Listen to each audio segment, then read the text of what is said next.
Staying with politics, and polls are open across Tasmania, the state heading to its second election in 16 months. And of course, you'll have all the best coverage right here with our chief anchor, Kieran Gilbert. But joining me live is former Liberal MP Jason Falinski. How do you see this election in Tassie? Mate, I think it'll be a return to what we had before, which is really sad for the Tasmanian people. Hung parliament, dysfunction, people playing games. It resembles an student representative council at university rather than a state government with serious issues and serious jobs to do. And that's a shame, to be honest. The PM's China will change tack, go federal. The PM's China visit wrapped up with a lot of positive language from Chinese state media. Do you think Mr Albanese can strike that equilibrium with Beijing that we once saw in the Howard years?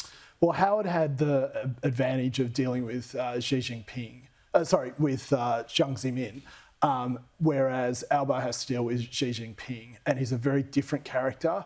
And look, there are a lot of China experts around who will tell you that it's a very dangerous place, China, at the moment. So I think he was very courageous to go to China for as long as he did and to associate his government as strongly as he has with the Chinese regime. Because you've got to walk and chew gum at the same time, don't you, as the leader of this country? Of this country, you know, your interests are the Australian people, and this is a regime that is, you know, not historically friendly with Australia, has a lot of values that don't align with our values. So we have to engage with them, we have to be sensible about it, but we also have to stay true to our own value sets.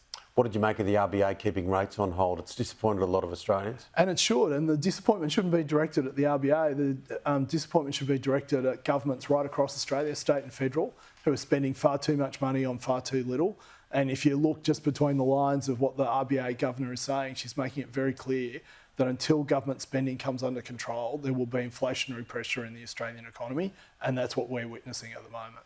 We saw the story just before we came on with Mark Latham and the comments from Tanya Plibersek. There's been many others after what's happened in New South Wales. A lot of people will say we were probably only one handshake away from him becoming Prime Minister. Mate, I remember looking at that handshake and going, gosh, that's a bizarre thing. And a lot of Australians did and looked at, and fortunately got to the polling booth the next day and just went, yeah, I'm not voting for this. But we came very close to a Latham Prime Ministership. And unlike Tanya, I never voted for Mark Latham to become Prime Minister of Australia. But he's bringing a lot of people together around this. And, you know, look, I actually think they should keep his photo up there on the wall in the Labor Party caucus room as a reminder of how close they came to doing irreparable damage to the Australian public. But the really big question is, I think at this point, you know, the Minns government has a lot of answers to give to the people of New South Wales about the deals that they've done with Mark Latham to get through some pretty dodgy legislation in the upper house. What about Susan Lee? Early report card. I know it's early, but early report card. Look, Is it too early? Yeah, I'm a member of the Liberal Party. I want to say, yeah, she's doing a fantastic job. But I think you're right. It's just too early. We don't know yet. I don't think there are no major mistakes, been steady set of hands. So from that point of view, she's done everything she's needed to do. She can't afford infighting though, can she? She can't afford the issue is we're going to have it. For too many years, we've put a lot of these questions, you know, just swept them under the carpet, and they come out at the wrong times in the wrong places. So this fighting that we're having about all sorts of stuff at the moment is actually necessary and a good thing. As long as it's a bit more open.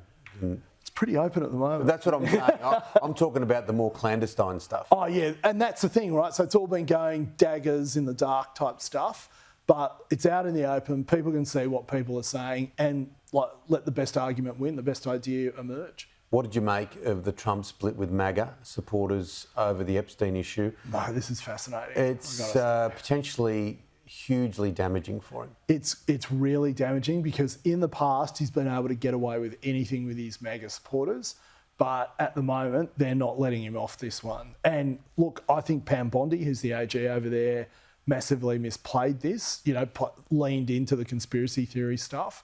So when they didn't release the files, now we have a situation where everyone's turning around saying, hey, where's the files? You're part of the swamp.